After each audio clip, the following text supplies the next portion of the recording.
ما كان لبشر أن يؤتيه الله الكتاب والحكم والنبوة ثم يقول للناس كونوا عبادا لي من دون الله ولكن كونوا ربانيين بما كنتم تعلمون الكتاب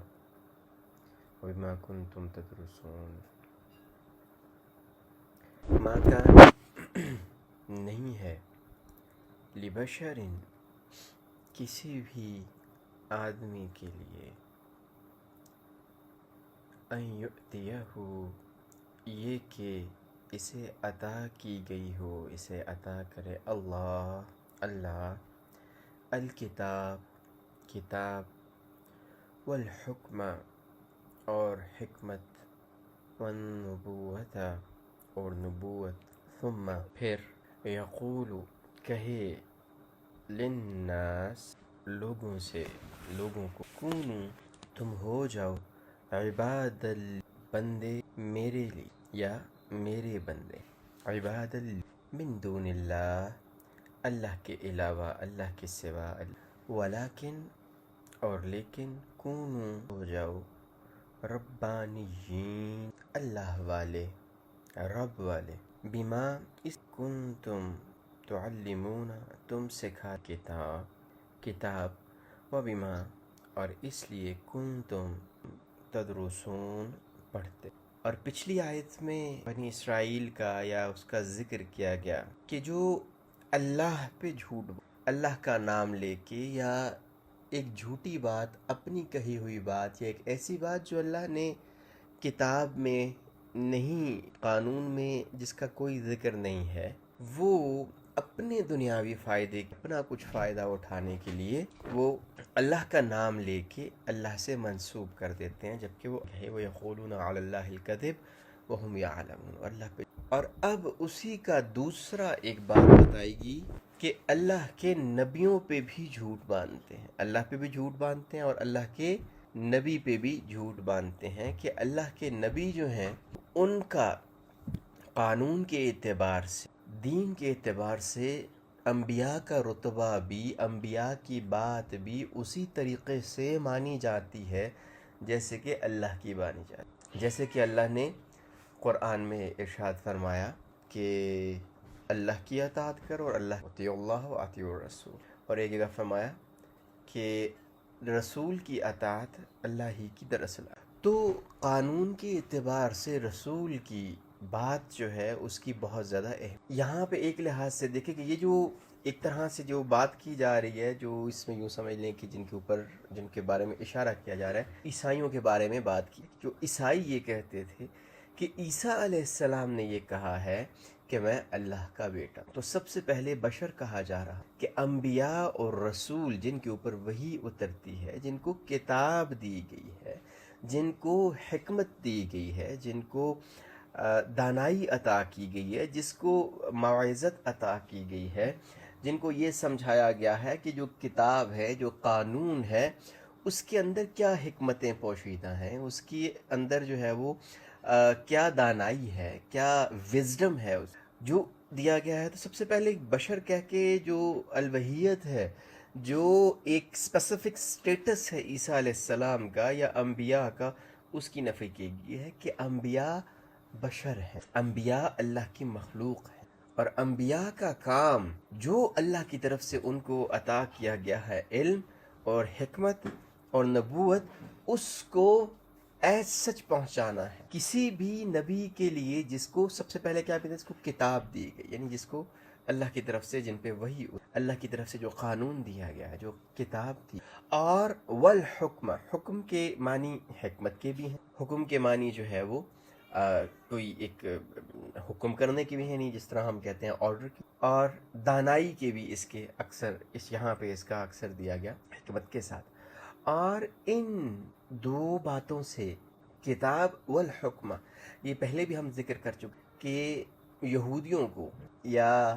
جو موسیٰ علیہ السلام کو جو کتاب دی گئی تھی، تورات جو دی گئی تھی، وہ قانون کی کتاب، یعنی یہ کہا گیا تھا کہ یہ کرنا ہے، یہ نہیں کرنا.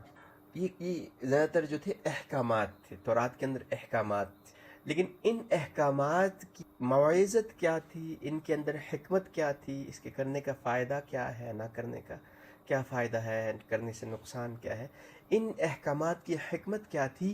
یہ جو تھا یہ انجیل کی صورت میں عیسیٰ علیہ السلام. تو کچھ مفسرین کے نزدیک الکتاب والحکمہ سے مراد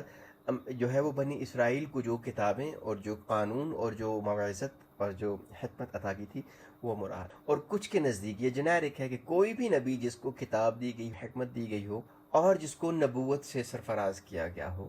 اس کی یہ شایان شان ہی نہیں ہے کہ وہ یہ کہے کونو عباد لی. یہاں پہ دو چیزوں کو سمجھ لیں. عباد لی ہے، عبادی ایک تھا، عبادی ایک ہوتا ہے، عبادی ایک ہوتا ہے عباد لی. یہاں پہ عباد لی، عبادی کا مطلب ہے میرے بندے بن جاؤ. عباد لی میں تھوڑی سی ایک چیز ہے کہ صرف یہ مطلب نہیں ہے کہ میرے بندے بن جاؤ، بلکہ میرے لیے کام کرو، میرے ایجنڈے پہ چلو، میری مرضی پہ چلو. عباد لی سے یہ. اور جب ہمیں عباد لی کہیں گے تو پھر اس کا جو دائرہ ہے وہ تھوڑا سا وسیع ہو کہ اس سے تعویل عام میں کیا مراد لی جا سکتی ہے، اس سے علماء کی کیا مراد لی جا سکتی ہے، اس سے نیک لوگوں کی کیا مراد لی جا سکتی ہے، اس کے اوپر بھی ہم بات کرتے ہیں. تو سب سے پہلے جو تعویل خاص کے اعتبار سے ہے کہ عیسیٰ علیہ السلام کی جو ہے ان پہ جو ایک الزام لگایا جاتا ہے کہ انہوں نے کہا کہ میں اللہ. سب سے پہلے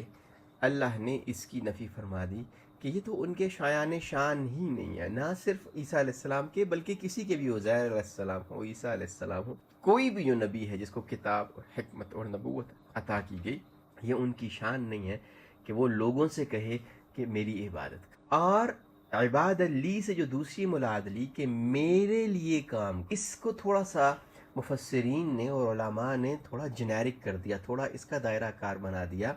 کہ کوئی بھی بندہ جو دین سے، کتاب سے، حکمت سے، نبوت سے اپنا فائدہ، دنیا کا فائدہ نکالنا چاہے، اس سے مراد کسی بھی ربانیین سے، کسی بھی نیک بندے سے، کسی بھی نبی سے، کسی بھی کتاب و حکمت والے کی یہ شایان شان ہی نہیں ہے. یہ اس کے لیے ممکن ہی نہیں ہے کہ وہ یہ بات کہے کہ میرے بندے میرے لیے کچھ کرو. صرف کیا کہتے ہیں، وَلَكِن كُونُوا رَبَّانِيِّينَ، بلکہ نیک لوگ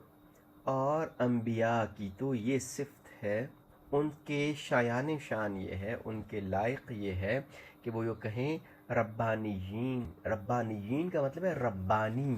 رب والے، اللہ والے. ربانیین سے مراد کیا ہے کہ جن کا ہر وقت سوچ اللہ کے لیے، جو ہر وقت اللہ ہی کے خیال میں مستغرق رہتے. ربانیین وہ لوگ ہیں کہ جن کو دیکھ کے، جن کے پاس بیٹھ کے اللہ کی یاد، جو ہر وقت اللہ کی خوشنودی میں لگے، ان کو کیا کہتے ہیں، ربانی، رب والے، اللہ والے. اور اسی طرح کا ایک ورڈ ہے الہی، اللہ والا، جو اللہ کا ہو. تو انبیاء کی یہ صفت ہے کہ وہ کہتے تھے اللہ والا. وہ لوگوں کو اپنی غلامی میں نہیں لاتے، وہ اللہ کی غلامی میں لے گیا. اور سب سے پہلے اب پھر اہل کتاب کی طرف اشارہ کیا جا رہا کہ تم تو سکھاتے ہو، یہ کتاب جو بھی سکھاتا ہے یہ پہلے حق ہے کہ وہ یہ کہے کہ اللہ والے. وہ